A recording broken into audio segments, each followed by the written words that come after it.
Hello again. Today we're going to be looking at how to adapt anesthesia for patients with altered physiology. And it's a good topic for beginners who've got their recipes down pat and now want to start looking at layering their anesthetics. So the sequence that we've covered before is that when you bring a patient to theatre, first you will examine that patient and do special investigations. You'll then go and prepare your theatre in accordance with what you're expecting to happen at that operation, and that's equipment, drugs, and appropriate staff in the room. You'll then look at the anesthesia or the technique that you require for induction, maintenance, and emergence, and you'll think about things that are going to be occurring in the recovery period, like how stable the patient's going to be and what your post-op plan is going to be. And that's the general outline or scaffolding we use when we think about anesthesia. So as a beginner, you need a really good pre-op assessment, and what recipe you choose is going to be defined by this.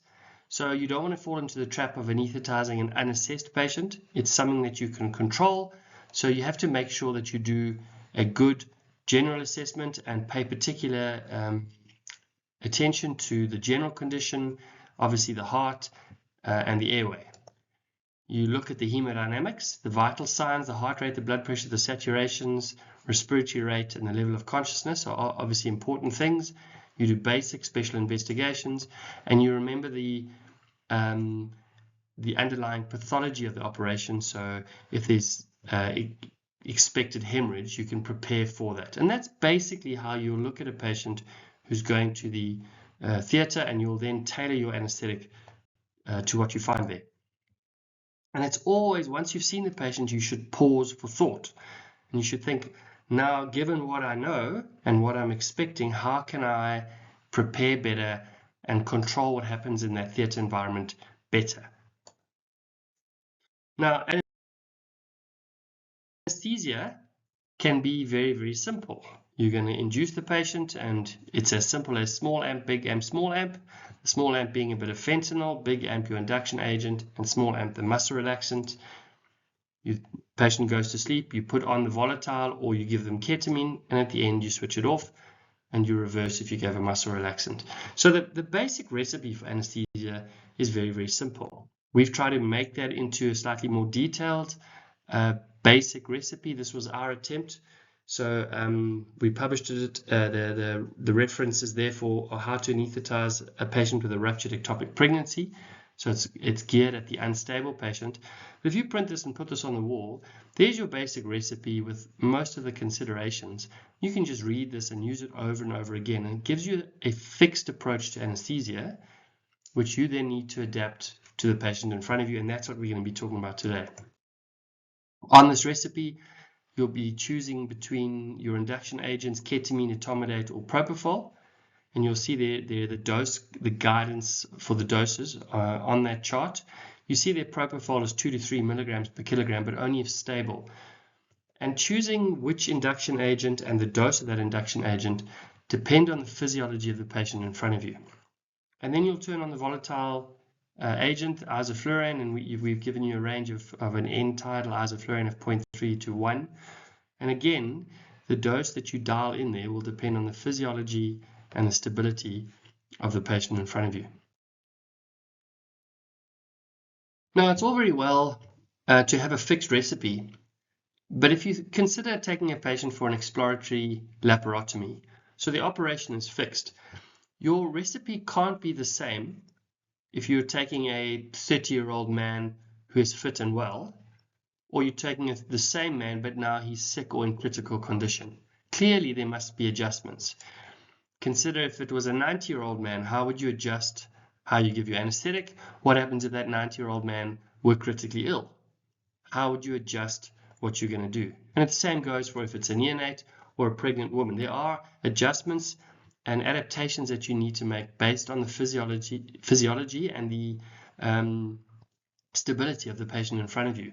And if you take that recipe that we've previously provided, you'll see we've tried to give ranges, but we obviously can't cater for all these different scenarios. And really, it's just the concept of how to adjust it that I'll be covering today. So, how does the physiology affect what's going to happen with your anesthetic. The first thing to think about is that the speed of onset of your induction agents or the drugs that you give is affected by the underlying physiology of the patient. So patients that have a high cardiac output, once you inject the drug, that drug is going to go from the arm to the brain very quickly, and you can expect that drug to work within 30 seconds. And we call that the arm-brain circulation time. But think if you've got a patient with low cardiac output, so someone that is either shocked or perhaps a very elderly patient, once you give those drugs, you're going to have to wait longer before that drug takes effect. Similarly, in children, the drugs work quickly. The very elderly, they take a long time. So the speed of onset of drugs is different, and that affects your anesthetic when you're doing a titration, when you're giving a little bit of drug and waiting to see the effect, and I'm going to come to that later. The second thing is how much drug it takes to get the effect that you need is different dependent on the different physiology. So a very sick patient needs very little drug to be put to sleep, and a very fit and well patient might need a lot more. So the physiology affects not only how quickly the drug will work, but also how much drug you need. It also affects how long the drug will work for. So the decrement time or the duration of action of drug or half-life can be dependent on a number of metabolic pathways that can be affected by the physiology of the patient in front of you. And if they've got liver or renal impairment, or again, if they're old or young, these drugs can be expected to work for different durations. And finally, there's different physiological reserve in these different conditions. And if you take a young fit person and you give them a slightly bigger dose of drug, you overshoot a little bit, that patient will be able to compensate. But an elderly patient will not have that compensatory ability because their physiology is a little bit more rigid. Perhaps their autonomic nervous system is not working so well, and so they will decompensate quicker. So the reserve or the margin of error is tighter in those patients. Now, I'm going to just go through a few physiological conditions or differing states that physiology might be in as an example, and then I'll talk about the general principles on how to manage them. So if you think about the elderly starts at 65, which some people call the young old, and then there's middle old and old, which is 75 and 85 years old, but really it's actually the physiology rather than the numerical age that we're interested in. And older patients, they get confused easier, they get pressure sores a lot easier, and they have a lot of comorbidities. So it's rare to bring an elderly patient to theatre that doesn't have also something else wrong with them, like hypertension or some other disease. Their physiology is fundamentally altered. So this is a big topic, but they will have a lower cardiac output. They'll have stiffer blood vessels. Often that means they have hypertension, and the vasodilators don't work quite so well. They have a closing volume, which means that they're often hypoxic. In fact, from the age of 44 and above, when they lie down, they get that closing volume is exceeded, and they might have some shunt. From about 60 or 65, depending on what you read, they have that shunt standing up. So these patients don't tolerate the supine position as well. Their lungs and kidneys don't work as well. They don't tolerate a fast as well. All of these things affect how you'll approach the anesthetic. And the drugs that you give, they take longer to work because of that lower cardiac output. So when you give an induction agent, you have to wait a little bit longer. It actually might take almost the similar dose that a younger patient will take, but the drugs last longer because of those metabolic pathways, so you need fewer top-ups.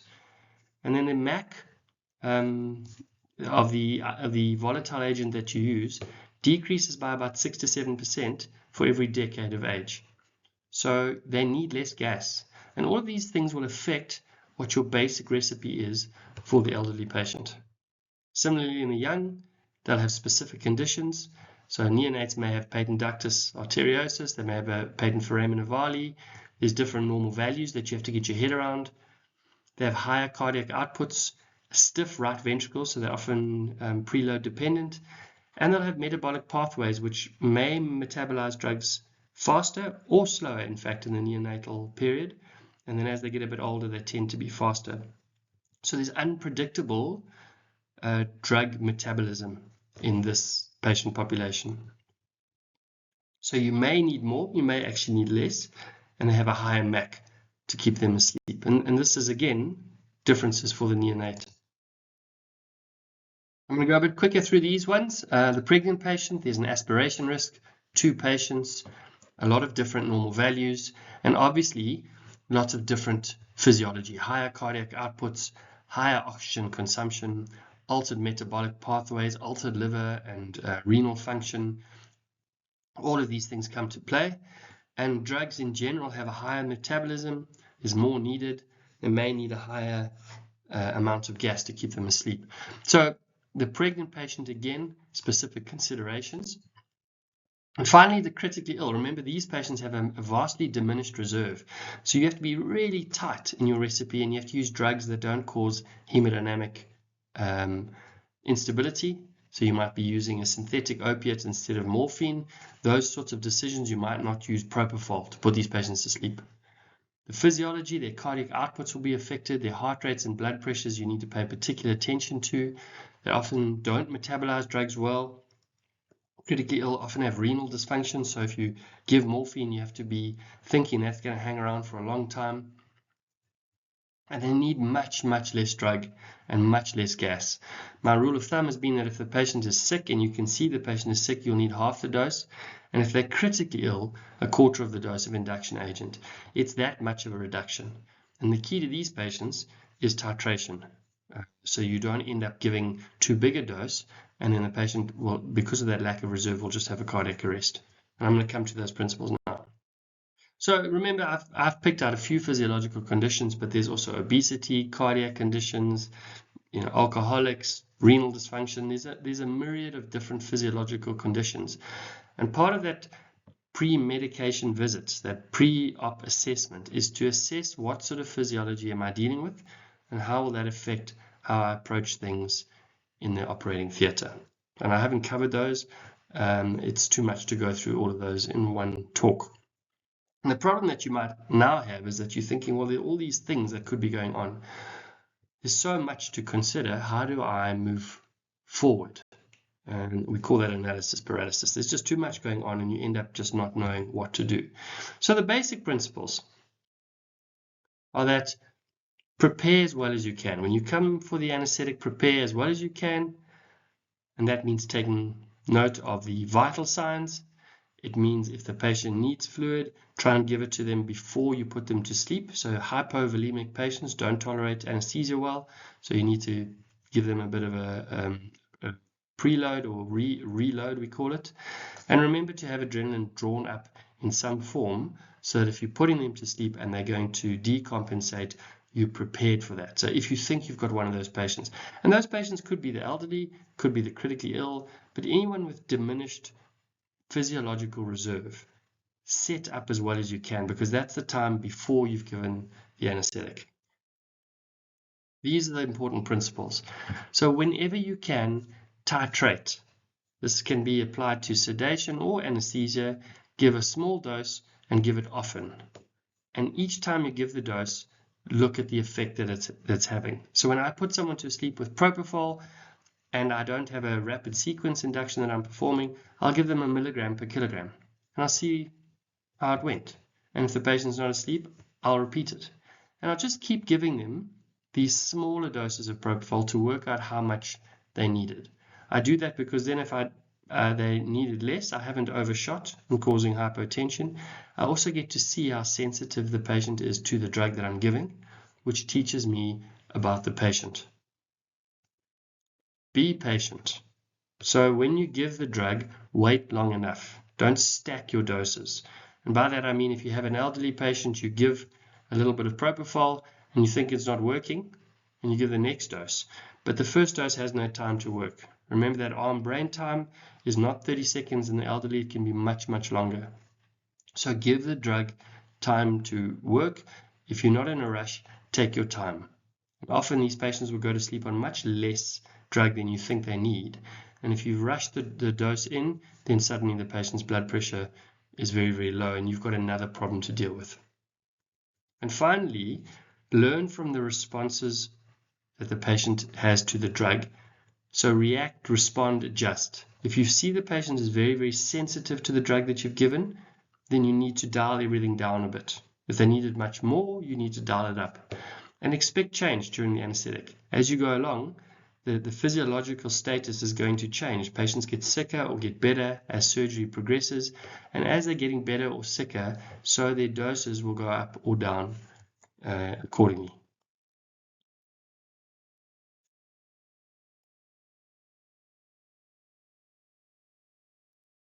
So now if we come back to that basic recipe that I mentioned at the beginning, where you're taking a small amp, big amp, small amp, you're turning the gas on, and you're turning it off at the end. How do you adjust that recipe based on the physiology in front of you? Well, really, this is just an example, but if I were using propofol, instead of saying, well, the dose of propofol is 2 to 3 milligrams per kilogram, so for a 70 kilogram man, I can give a whole amp, which is 200 milligrams, and I just give that as a bolus. Why not? If you're not sure if that patient is sick, why not give a milligram per kilogram? Keep repeating it until there's an effect. Wait up till a minute to make sure it's had that effect. And in the meantime, take close attention to the airway. So I'll have I'll have the mask over the patient. I've got capnography going, got my blood pressure cycling. I'm watching the heart rate, and I can see the patient's response to the propofol, and I'll just repeat it until it has effect. And once the patient's asleep, then I either give my muscle relaxant or continue with the airway, depending on what I've planned. So where you can, use lower doses more often. And this is a great principle for sedation. It's also a great principle for anesthesia. And you just adjust it to the physiology of the patient in front of you. Finally, I just want to remind you that anesthesia is like walking a tightrope. As you overbalance one way, you have to shift and adjust. It's never just an autopilot. You don't just dial in numbers and then you can sit back and fill in the yellow form. You will continually be responding to the state of awareness, to the heart rate, the blood pressure, to the stimulation that the surgeon is causing. Sometimes they're causing a lot of pain and you have to increase everything, and then they stand around and discuss what they're going to do, and you have to back off on everything. You should continually be tweaking and adjusting to get that perfect level of control for the patient. And the physiology is actively changing in front of you. So those doses that were enough at the beginning might be too much once the patient starts to bleed, or too little once the surgeon stops the bleeding. And these are things that you have to continually adjust in accordance with what's happening to the physiology in front of you. Thanks very much.